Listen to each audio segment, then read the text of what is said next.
Thank you so much to everyone who's taking some time out of their day to attend this webinar that I'm sure is going to be very informative. We are incredibly lucky here in Monroe County to have so many free resources for people to better understand what benefits and tax incentives exist for them. As Chloe has said, this is being recorded, and if you can't stay for the entire presentation, we will make it available to you afterwards.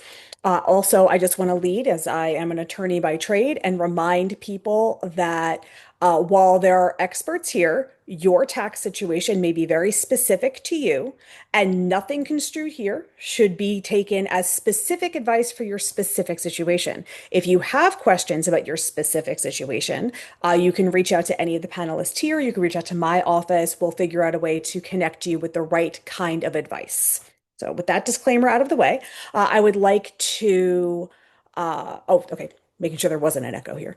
I would like to introduce our panelists. From Empire Justice Center, we have Barbara Heggie. From the CASH program, which also operates through our Teleska Center partners, we have Aversha Roman, who is also our county legislator. And we have from Lifespan, Anne Marie Cook. We are so excited to have all of these experts here. They know a lot more about the specifics of this than I do, so I'm going to hand the reins over to them. I thank them so much for giving us their time and expertise. And with that, we are going to begin our presentation. So thank you so much.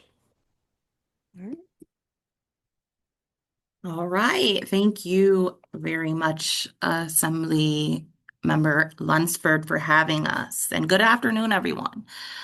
Thank you for being here. My name is Aversha Roman, and I serve as Director of Strategic Partnerships and Cash, creating assets, savings, and hope. To each of you who are here today, we are excited, and we also know that taxes can feel overwhelming, exciting, and especially because the rules change from year to year.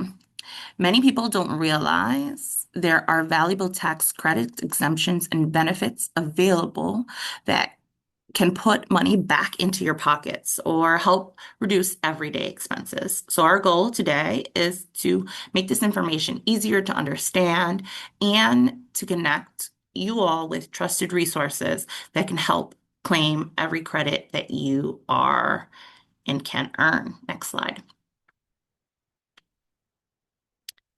And how we will do that today in our portion, what we'll be covering is we'll begin by introducing Empire Justice Center and the work that we do before providing a basic overview of how the federal and New York State tax system work.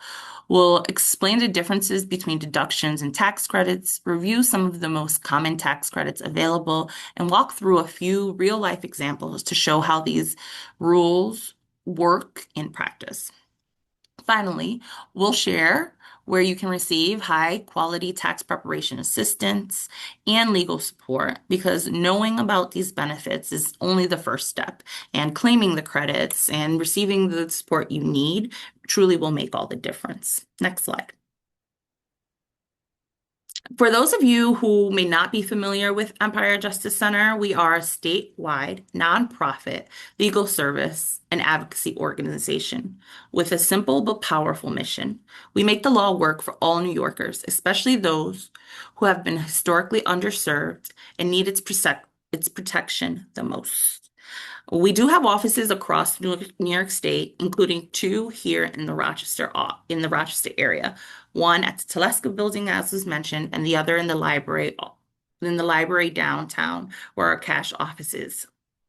Our team includes attorneys, paralegals, advocates, and community partners who work every day to improve the lives of New Yorkers. Next slide. So how do we do this? We do this in three very specific and important ways. At Empire Justice, we teach the law by providing training and technical assistance to attorneys, advocates, nonprofit organizations, and other professionals across New York State. Secondly, we practice the law by providing free, civil legal services to low-income New Yorkers in more than 30 areas of law. That includes housing, public benefits, consumer rights, healthcare, taxes, and much more. And finally, we change the law. We do that through legislative advocacy, policy work, coalition building, and impact litigation. We know that helping one individual is important, and simultaneously, we are able to change policies and systems that can improve the lives of thousands of people across New York State. Next slide, please. Everything we do is truly guided by a commitment to service and social, racial, and economic justice. We believe lasting change happens when we combine direct service with education, advocacy, and systems change. Most importantly, we keep the people we serve, as showed in this slide, um, and in the middle of the picture, we keep the people we serve at the center of everything we do. Our goal is to ensure that every New Yorker has access to the resources, protections, and opportunities that they deserve. Next slide, please. I know that the Assemblywoman mentioned this, but I also will be mentioning this before I introduced Barbara Haggie from our tax advocacy program. So before we begin, I do want to share one important reminder. The information we're presenting today is intended to be educational and informational. It should not be considered individual legal or tax advice. Every person's financial situation is unique, and laws can be, and as we know, are really complex. So throughout today's presentation, we'll use examples to explain different concepts. But if you have questions about your own situation, we encourage you to seek personalized assistance from a qualified tax professional or connect with one of the free resources we'll be talking about later today. So with that, I will turn it over to my colleague, Barbara Heggie, Managing Attorney of our Tax Advocacy Program, who will walk us through the basics of the federal tax system, tax benefits, and a whole lot more. Barbara? Thank you, Versha, so much. And welcome to all of you. I am eager to talk to you about taxes.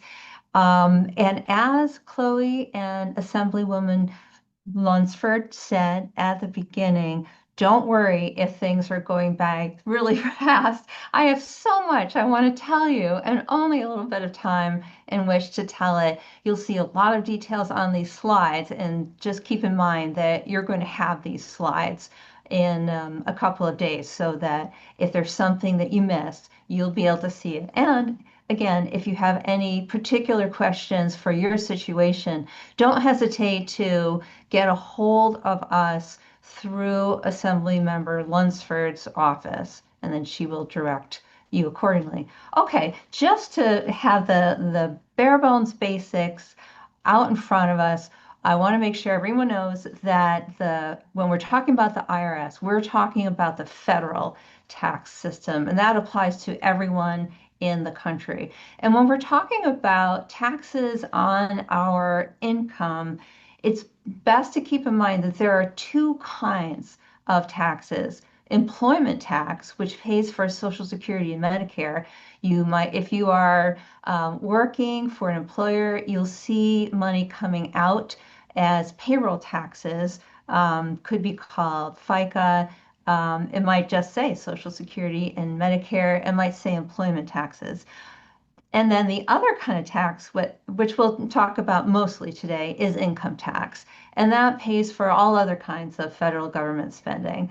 Also, even though I might be one of the first to shout out complaints about the IRS, let us all remember that it's not the IRS that decides what the tax laws are going to be. That's Congress for the federal tax system. The IRS is responsible for making sure that the laws are carried out. Next slide, please. And so, as you all know, here in New York State, we have state tax systems and local tax systems as well as the federal tax system. And each state gets to decide how it's going to organize its tax system and what the taxes will be and how they will be spent. I happen to live in New Hampshire. I work out of the Rochester office, but mostly I'm working from home in New Hampshire. I've been here for over 30 years. And so, New Hampshire tax system, I'm very familiar with, and I can tell you it is so different from New York State. We don't have a general income tax or sales tax, but we have to pay for things somehow. And the money generally comes through very high property taxes. Yes, even higher than in New York State. And a high tax, 8% on hotel rooms and restaurant meals. New York State, as you know, is different.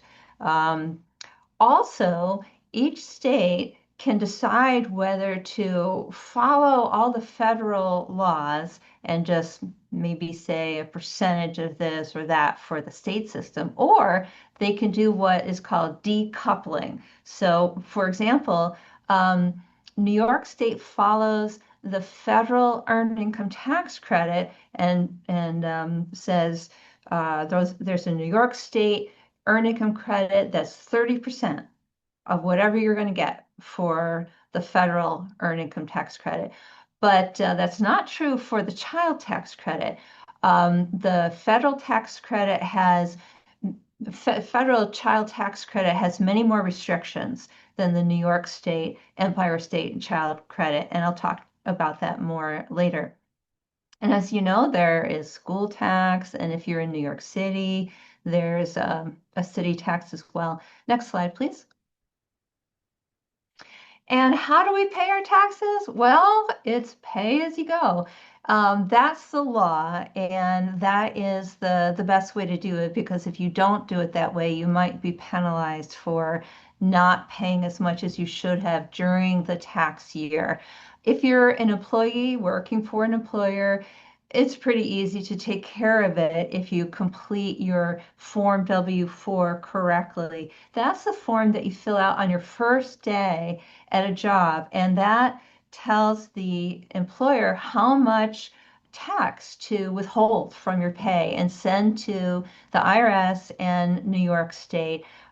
Where people sometimes get into trouble is if their household situation changes, or maybe maybe they have a new baby, or maybe your children have all flown the coop and it's just you and your spouse. Um, that changes your tax system entirely. And you need to let your employer know and fill out a new W-4 so that you have the correct amount of tax withheld. If you're self-employed, it's very different because you're the one responsible for sending estimated tax payments to the IRS. If you have no job as an employee, you're only self-employed, then you should be sending tax payments to the IRS each quarter if your profit for the year looks like it's going to be more than $400. Now, if your only income at this point is retirement benefits, Social Security, and let's say a pension, IRA, something like that, keep in mind that if you're going to owe some tax, for example, if you have both Social Security and IRA and pension income, you want to make sure you have enough tax withheld. And you can do that through the Social Security Administration or through the account administrator for your retirement account. Next slide, please. All right, so how do you put this all together? How do you make sure that you actually are um, doing what you're supposed to do? And keep in mind that the IRS doesn't know all, but they do know a lot. So if you in January get a W-2, any kind of 1099, the IRS is going to get it too. So they're going to know what sort of income you're getting if it has been reported on one of these many forms you see on this slide. And we will use each tax season the numbers on these forms to prepare the tax returns. You can prepare the tax return online. You can do it on paper if you want to. I remember those days with my pencil and my very large eraser. But nowadays I do it online too. Next slide, please. All right, so then one of the big questions we have is, do I have to file?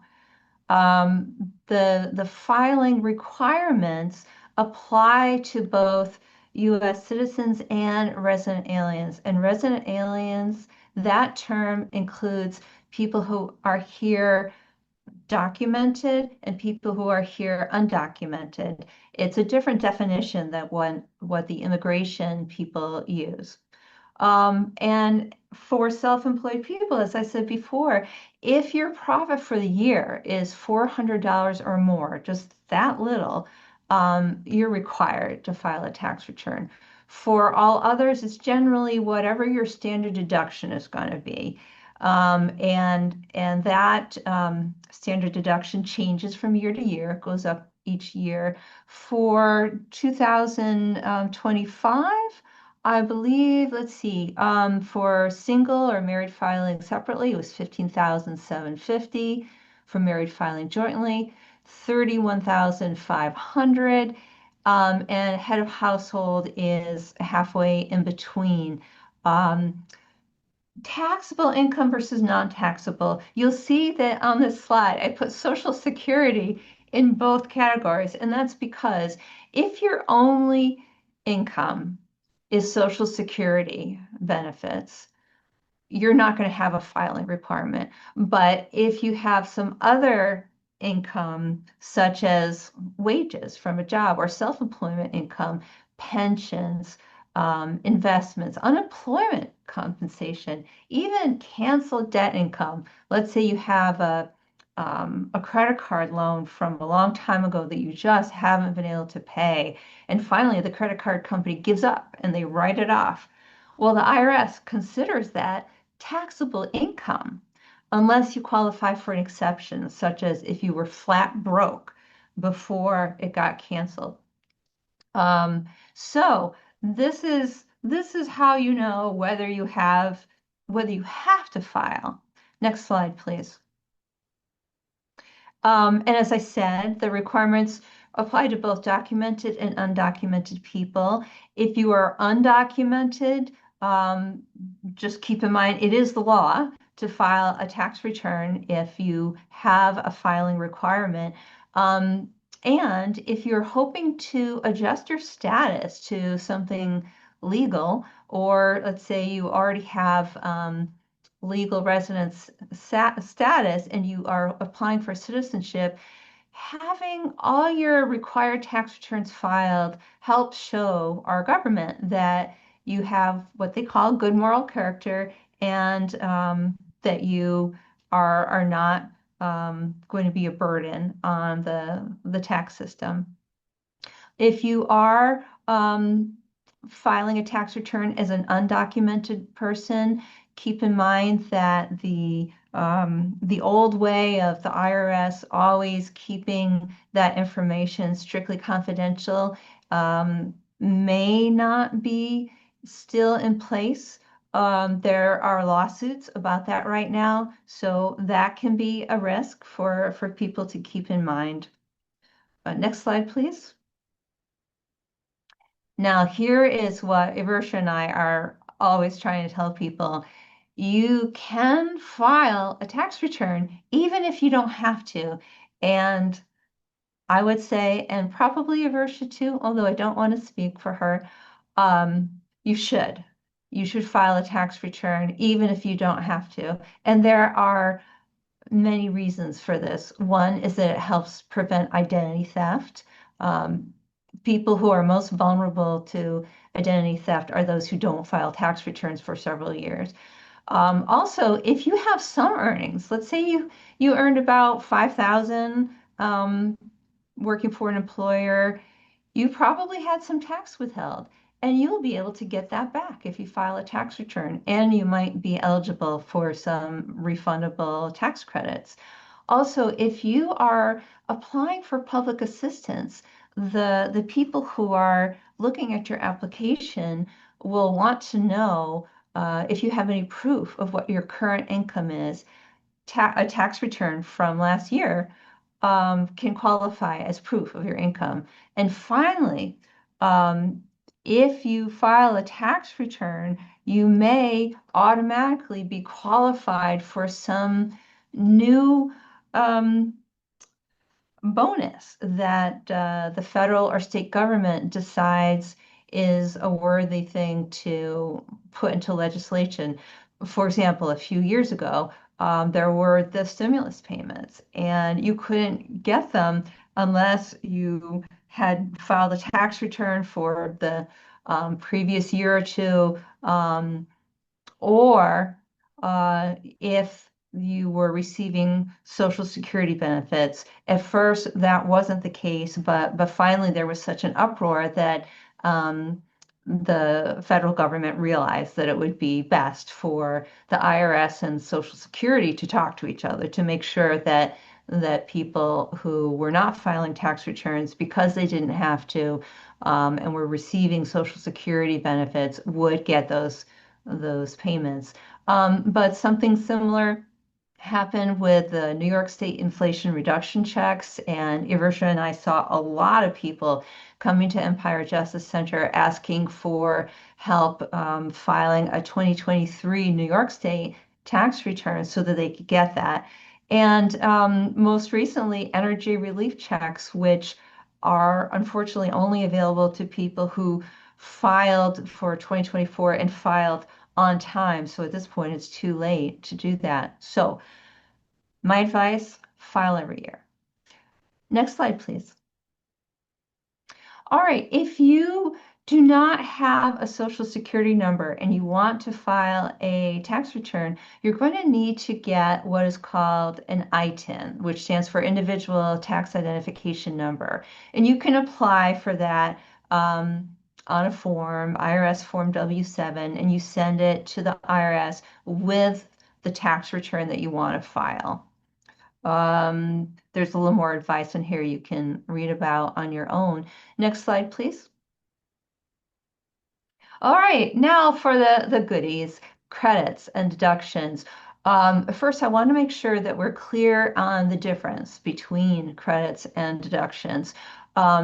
Deductions lower the amount of your income that's considered taxable, and this will indirectly lead to a lower tax bill or could be a higher refund. Credits are very different.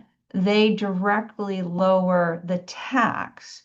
And if the credit is a refundable credit, it can generate a refund or more of a refund. So deductions, that's subtracting from what income will be used to calculate the tax.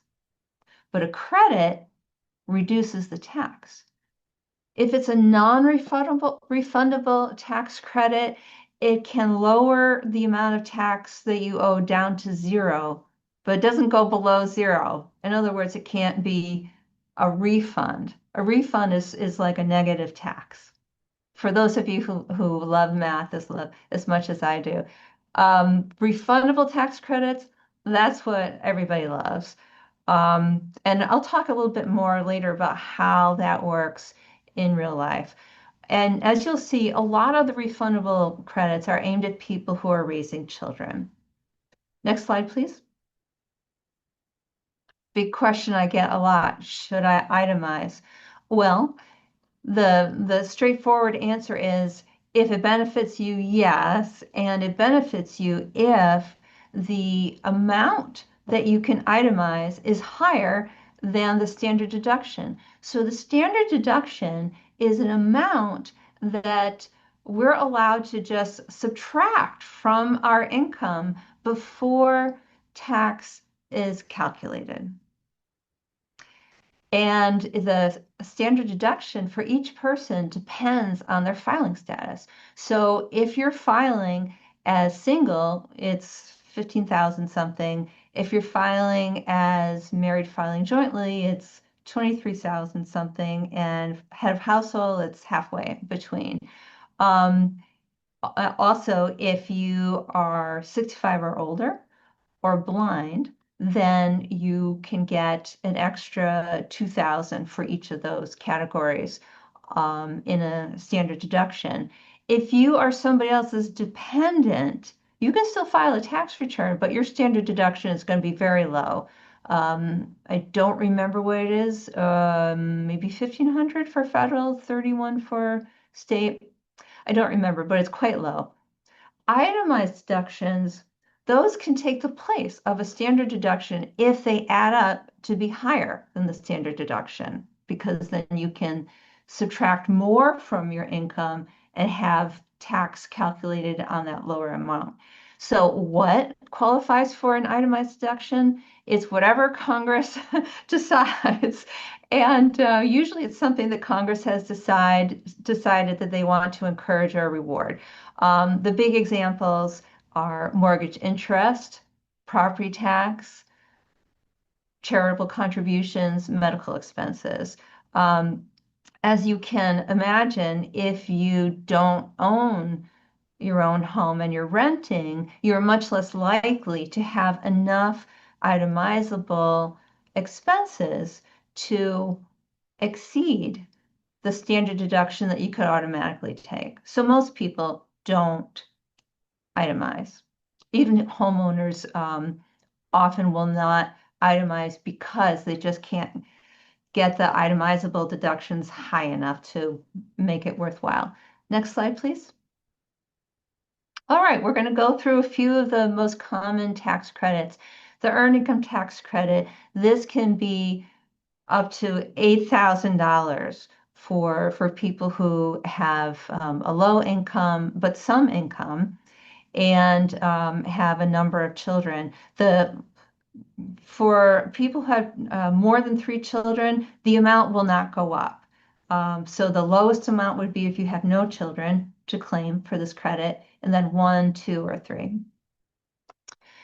And you have to be a U.S. citizen, a U.S. national, or a resident alien to get this.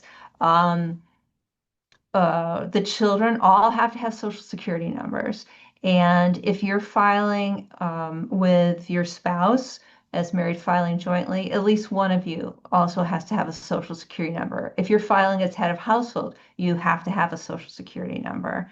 If you're claiming without children, you have to be between the ages of 25 and 64. There are many details to this credit, but keep in mind that if you are going to the cash program to have your tax return done, or to any reputable tax return preparer, they will help you figure out whether you qualify for this. Best news is that it's refundable. So even if your income is low enough so that you don't owe any tax, let's say that your income was 15,000 from working and you're filing as head of household. Well, your standard deduction is above your income. And so that means you're not going to have any taxable income and therefore no federal income tax. And if the credit were non-refundable, you wouldn't get anything from it. But this is refundable, so you would get the whole thing. Next slide, please. For New York State, the amount is 30% of whatever the federal amount is. Next slide, please. Then we have the child tax credit. This, as I said earlier, is different from the New York State Empire State Child Credit. For the federal child tax credit, you have to have at least $2,500 of earned income. Also, it's only partially refundable. So if you have no tax due on your income because your income was so low, you can get $1,700 per child from this as a refund.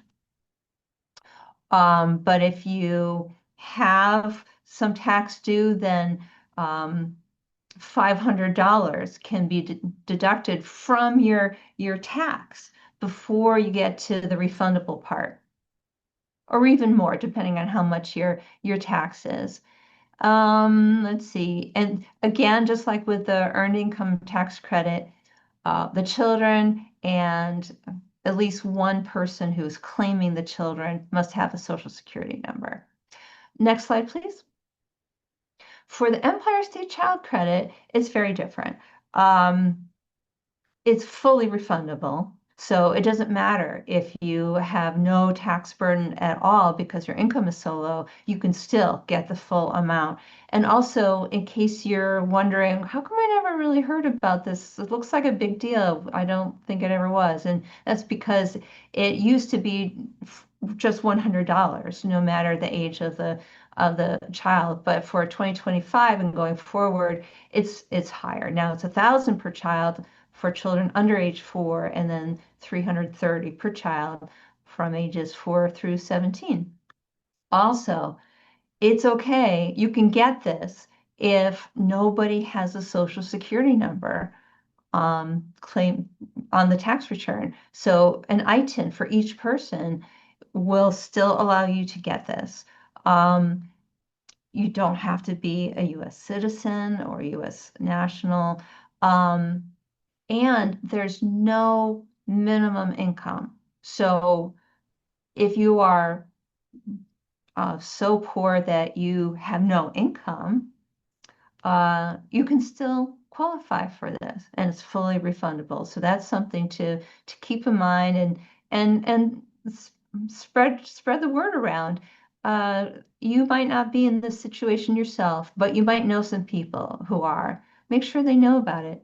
Next slide, please. All right, this is a rather complicated credit, and it doesn't help a whole lot of people because, first of all, it's only $500. It's a federal credit, not New York State. Everybody must have a Social Security number. It's non-refundable. So if your income is very low, so that you don't have any kind of tax due, you're not going to be able to make use of this. There is a minimum earned income requirement, 2,500. And here's the little boost for this that is unlike the others. This can be for dependents of any age. So let's say you are in your 60s and you have an adult child who is going through divorce and is living with you with their children. And let's say that adult child is not working right now. That adult child can be your dependent. Next slide, please. All right, this is just for New York State, and it's for people with very low income, under $18,000 or $18,000. Your rent, if you're renting, your rent must be $450 a month or less. And whether you're renting or owning, the value of any real estate you own must be $85,000 or less. The amount of the credit is quite low, as you can see on the slide, but it's something. And so if your income is very low, keep in mind this is a possibility. And it is refundable, and there's no minimum income required. Next slide, please. Now I want to talk about some tax benefits that are aimed at people 65 years old and older. First of all, as I said earlier, the federal standard deduction is boosted up $2,000, no matter what your filing status is, if you are 65 or older. Also, starting with 2025 and going for a few years, there is an additional $6,000 in a tax deduction, even if you itemize. Either way, you're still going to get that. And then there is a non-refundable credit it's called credit for the elderly or the disabled.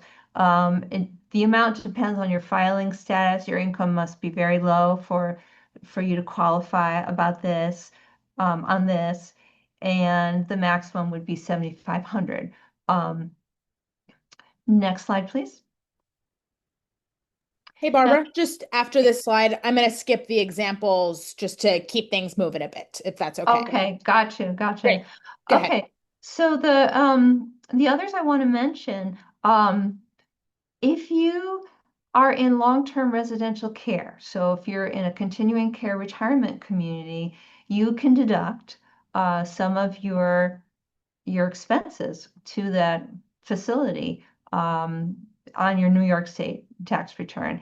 And if you have a long-term care insurance policy, you can deduct, no, I'm sorry, it's a credit. It's a credit non-refundable of up to $1,500. So keep that one in mind as well.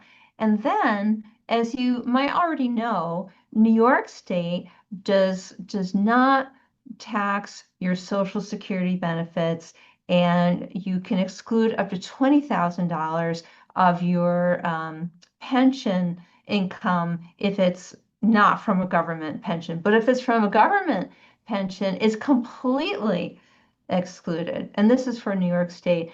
One thing I want to mention when thinking about standard deduction versus itemizing, you can see that there are some significant differences between New York State and the federal tax law. And so if the standard deduction is best for you for your federal tax return, consider whether itemizing actually might work better for you for New York State.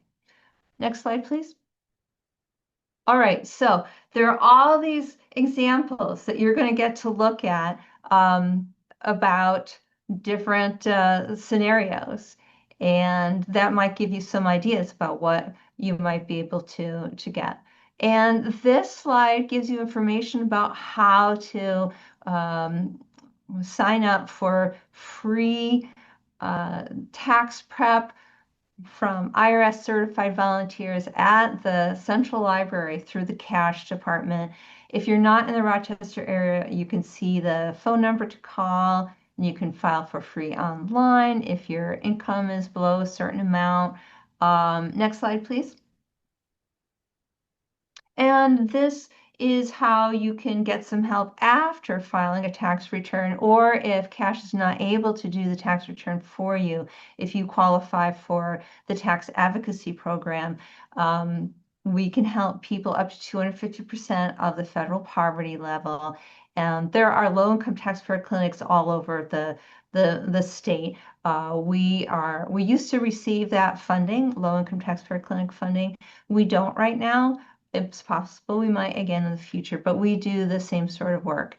And I believe my time is up. So at the end of these slides, there'll be one slide with my contact information and Eversha. So you'll all listening to this today, you'll have that information.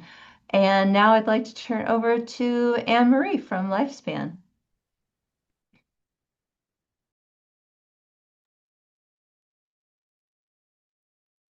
Thank you so much, Barbara, and thank you all for hanging in there. I am Anne Marie Cook. I'm President and CEO of Lifespan. Next slide. And I just want to thank, of course, Assemblymember Jen Lunsford for having us and my co-presenters here, Barbara and Yaversha, for this wonderful information.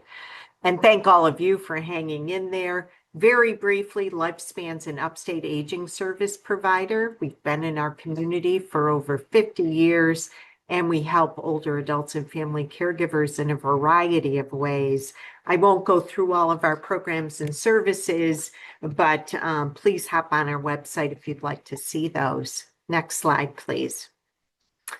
Today, of course, I'm going to focus on one thing Lifespan does all the time, and we call it a benefits checkup. And actually, we routinely screen people to help them in 12 different benefit areas and look at eligibility, how to apply, the rules, and of course, help people apply. You heard all the information, wonderful information that Barbara and Yaversha just gave us. It is complicated. No one in the government got the message about keep it simple. So it is all very complicated with different rules. Today, I'm really going to focus of these 12 benefits. I'm going to focus on the property tax exemptions you may be eligible for in New York State, a little bit about heating assistance, and then just run through the other benefits we screen people for. Next slide, please. I want to start first with the STAR Tax Relief Program. This is for individuals 65 and older. And there's no, in New York State, no resource limit on here, but there are income limits. And it gets even more complicated than this. While the state sets these broad guidelines, each municipality has different rules for this. So just so you can see the basic STAR credit, you have to earn $500,000 or less. So pretty easy for most folks. The exemption, $250,000 or less, and the enhanced STAR is really for lower income individuals of $110,000 or less for the school year. When you receive these slides, there are links to the official website in New York State that'll give you a little bit more information if you would like that. Next slide, please. You may have noticed on the last slide, there was a STAR credit as well as a STAR exemption. I just wanted to spend a minute talking about that. The STAR credit can increase each year by as much as 2%, but the exemption pretty much stays flat. And these figures come out each October. So what's the difference? The STAR credit, you're going to receive a check or a direct deposit from New York State. The STAR exemption reduces your tax bill. Right on your tax bill, you can see that. And both the exemption and the credit can drop year to year. So it's a year-to-year number. But we will know in October for our area what these figures will be. Next slide, please. A lot of people ask, and I just pulled this from the town of Perrington right from their website. So you can go to your town. You can examine which one is best for you, either the credit or the exemption. And as you can see, most of the time it's pretty even, if not exactly even, of what's appropriate for you. It lists your municipality, as you can see, your school district. So if you go online and for New York State Tax Department, or like this one is from the town of Perrington, Village of Fairport, you will be able to see so you can make the best decision for you. Next slide, please. Here's another example. I pulled this once again from the town of Perrington website so you could see. So I said the STAR program is really a statewide program, but each municipality has to approve their rules for this. So if you can see the Village of Fairport, if your income is $50,000 or less, you may qualify for a 50% property tax exemption. And then as you can see, there's a sliding scale from there based on income. For school taxes, it's the same thing. Income below $29,000, you can qualify for as much as a 50% exemption and then a sliding scale. And of course, the town of Perrington has income below $47,000, but you may be able to qualify for up to a 65% tax exemption. It's just a huge amount of money for people, especially if you're not taking advantage of it. So I wanted to focus on that. Next slide, please. As I said, I'm going to talk about 4 different property tax exemptions, and this is the second. The veterans property tax exemption, there is no income limit. There is no resource limit, but this exemption is not automatic. You have to apply. Most communities ask you to apply by March 1st. So if you missed it this year, no worries. We'll pick it up next year. And there's 3 property tax exemptions for veterans. One, of course, you need an honorable discharge in any of the armed forces listed there. But one, if you serve during a designated time of war, the Veterans Administration, of course, identifies those years. And we would be happy to look that up for you if you need to, and you can receive a partial tax exemption for your service.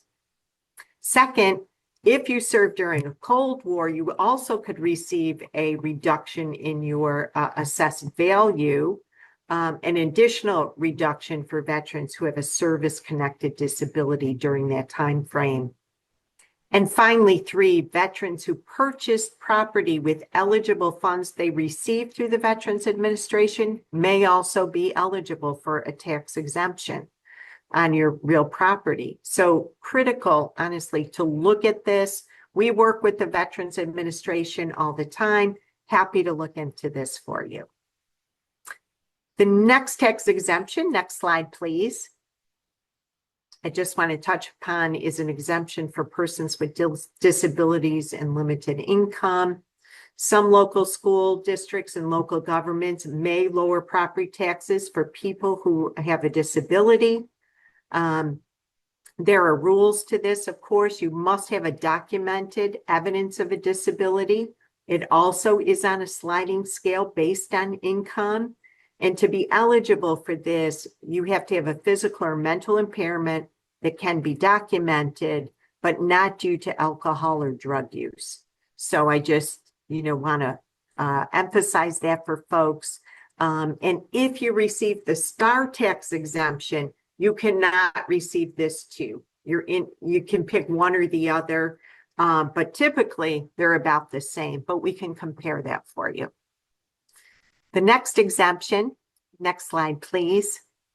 Thank you. And Barbara covered some of this, is the IT 214 program. As Barbara said, a household income of less than $18,000, but this is for real property tax owners and renters. So this is a great opportunity for folks with low income who are renting to take advantage of this tax exemption and opportunity credit, rather, the tax credit on either property tax or their rent. But if you own property, as Barbara said earlier, the real property must have a market value of less than $85,000. I know the cash program goes through this a lot and does some wonderful work helping people, and Lifespan can too. I just wanted to go through, next slide, please. I talked out that Lifespan really helps people review 12 different benefits they may be eligible for. And I just wanted to run through very quickly what some of those are so you can get opportunity to hear those. And I'll talk about this in a minute. Heating assistance program. There's the Lifeline program, which helps low-income people pay for their phone. A New York State program called Epic Prescription, which helps people with prescription drugs. Supplemental security income for low-income folks, older adults. State supplemental program, once again, for low-income adults. Medicaid, health insurance, and also is, many folks know, pay a lot of long-term care for folks going into a nursing home. SNAP, which is formerly food stamps. The Medicare Savings Program, which pays for Part A and Part B of someone for Medicaid, and the low income subsidy. I'm sorry that got cut off. Also, another program that helps with prescription drugs. Many of these things people are eligible for and don't know about. So I wanted to alert you to some of the things we screen people for. Just one program, next slide, I wanted to go into quickly is the heating assistance program, because I see so many people who are eligible and don't apply. You can come right into Lifespan and we can help you with this. Really helps with your heating bill, especially during the winter. You have to apply, typically opens up in November, and it is a first come, first serve basis. So when the money's out, we're out. So please apply early and often here. And it is based on income, household size, your heating source, and who's in the household. You have to have either a child under 6, a person 60 or older, or a person with a disability. And I've listed the income there. And for an emergency heat situation, you also have to have resources of less than $37.50 in resources, but no resources limit for the general heat program. And I feel like it's underutilized and really helpful to people, especially in the winter. One last slide. I just wanted to say, because I know we want to open up for questions, this is very complicated. If you think you might be eligible or need assistance or just want a benefits checkup, as we call it, please call Lifespan or hop on our website and we are happy to help you. Thank you.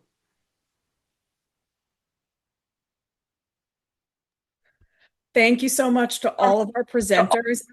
And not only did we keep everybody who started this webinar. We added people along the way, so great job, everyone. And I want to especially thank Anne Marie for bringing up HEAP. As much as that's not a tax credit, that program is. Oh, somebody's echoing. What is that? That program's wildly under enrolled. So Yes. that's something that can really benefit people. If you're having problems generally paying for any kind of utility, call your utility provider. They will help you out. This is something I say to my office when people come to my office all the time. Getting ahead of problems is always better than trying to clean up on the back end. So make sure that you're working directly with your utilities, but also any of the resources here are really, really beneficial to people. Again, before things get out of hand, please call and ask for help. I also wanted to amplify a couple things that Anne Marie said because at the state level, we don't levy property taxes, but what we can do is give permission, so enabling legislation to allow municipalities to do certain things. So Anne Marie brought up the property tax exemption for seniors. If they're earning up to $50,000 a year, you can get 50% off your assessment. We have now increased that to $75,000 a year, but your local municipality, whether it's the county or the town or the village, has to then pass a bill and opt into that. So some are choosing to do that, some haven't done it yet. You can reach out to your local municipality and ask them to do it if they haven't done so already. We did the same thing for veterans, raised that income level to 75,000. But also, if you are a 100% service-connected disabled veteran, there is also a separate tax credit for you. In Monroe County, I helped pass a home rule bill to allow voluntary first responders. So if you are a voluntary EMT or voluntary firefighter, there's tax exemptions for you as well. You can go to, again, your local municipality or your county to see what sorts of tax exemptions may apply to you, or reach out to anyone here. With that, I'm going to see if we can get to some questions.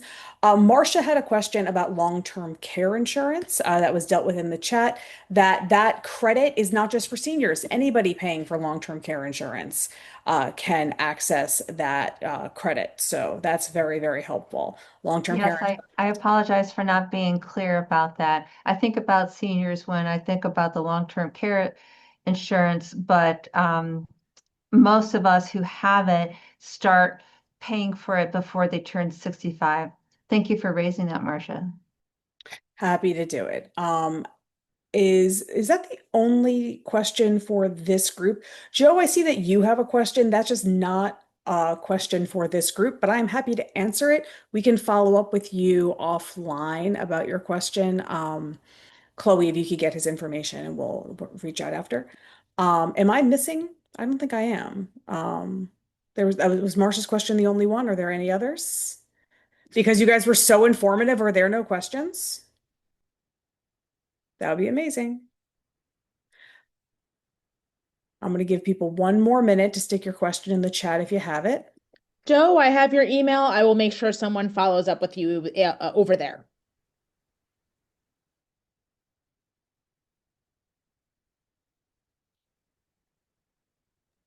All right, you guys must just be the best, and no one has questions because you were so clear. There's so much information that we threw out at all of you. So please take us up on our offer to answer questions that come up afterward. And thank you so much to Jen, our host, and to Chloe for making this all happen, and to my co-presenters, Eversha and Anne Marie. Oh, Marcia has a question that I can answer. I'm so excited. It's how does star exemption work if I'm not of age, but my spouse is? We just changed that for you at the state level, so you can qualify if only one member of the household is age 65. You're welcome. When people ask what we do, that is one thing we very recently changed. So we're very excited about that. Yes, as long as one of you one of you age qualifies, the whole household age qualifies. All right, I'm going to hang out because I feel like people might still be typing. And while I'm giving people one more minute to type, if you have questions about anything, come to your local assembly member or senator. People don't think of us a lot. They don't really know what we do, but we help you navigate systems. We help you access things. And even if you come to us and the problem turns out not to be a state thing, I know what it is and I can send you to the right people. Think of us as the hub of a wagon wheel, that everybody comes through us and we know where to send you. So if you're spinning your wheels and you don't know where to go, stop by, give us a call, send us an email, and we can help connect you to the right resource, even if we ourselves are not the right resource. So it's one of the benefits we provide to you. Okay, I'm gonna oh, hang on. Marcia, you're coming up. All right, can star apply to more than one home in two different towns? If you're talking about your primary residence versus your non-primary residence. Hey Jen, there is an anonymous question. It says, are there any tax credits for the elderly who have to self-pay to be in a memory center? Hang tight, we're answering Marcia's question Oh, sorry. about whether you can claim star on more than one home. Does anybody know the answer to that off the believe top of their head? I believe it has to be your primary residence, but I will double check that, but I'm 99% sure. I will tell you that is my gut as well, but Yeah, also same. not 100% sure, but I'm pretty positive it has to be your primary residence. Yeah. Okay, and then there was a question about Are um, there any tax credits for the elderly who have to self-pay to be in a memory center? Yes, the answer is yes, under New York State tax law, and that is the residential care, long-term residential care credit. And that is on one of the slides, and you can take a look at that and talk with whoever is preparing your tax return for you, or if you do it yourself, be sure to look on the New York State Department of Taxation and Finance website and read the instructions to the IT 201, the basic tax return form, to see how to do this. I believe the maximum is about 7,500. I don't I was quite just going to remember. say, Barbara, I'm pretty sure it's 7,500. Okay, so it's not a lot, but it is something. And if you're paying for it yourself, that could really help out. yeah, so any kind of residential long-term care that applies to whether it's memory care or not. Does that qualify for assisted living or is it just people who are at the skilled nursing level? It must be with a continuing care retirement community. Or Emery, do you know of a different one? I think assisted living in New York State qualifies. I will double check and get Okay. that to the assembly member. I asked that question knowing the answer was yes. So you're good. Um, I'm going to so squeeze in one more question if that's okay. Mhm. Someone is asking if a person needs aid service for Alzheimer's, is there any tax credit or reimbursement if they make a certain amount from Social Security? Well, there are respite programs, home health care aid programs, Alzheimer's, and I do have a team here at Lifespan that just deals with that. So I encourage you to call, but we can get home care sometimes paid, sometimes, some help in that way. And I encourage you to call and your personal situation so we can figure it out. yeah, that Yeah, wouldn't be and a tax yeah, credit, but there's but other sorts of funding. right, but not a tax credit, but it could be an itemizable deduction. There's a large category of itemizable deductions for medical expenses. You have to have an amount of medical expenses that's over, I believe it's 7.5% of your adjusted gross income. So in other words, this is for people who have a lot of medical expenses, but then it's something that you can itemize. And then if that expense plus other itemizable expenses is more than your standard deduction, then that can help lower your taxable income more than just the standard deduction would. That is a good point. And just a reminder to those who ask questions, we will be sending out the contact information of both the programs who are here today. So if you'd like to get in touch to discuss your specific situation, you will have that contact information in the next couple of days. Excellent. All right. Well, thank you to everybody who presented today. Thank you to everybody who came and stuck it out and asked questions. This is really valuable, and I'm sure that we will hear more from people as this goes out to those who couldn't be here live. So again, wonderful resources in our community, and we thank you all so much for your time. Have a great afternoon. Thank Thank you, you. everybody. Bye-bye.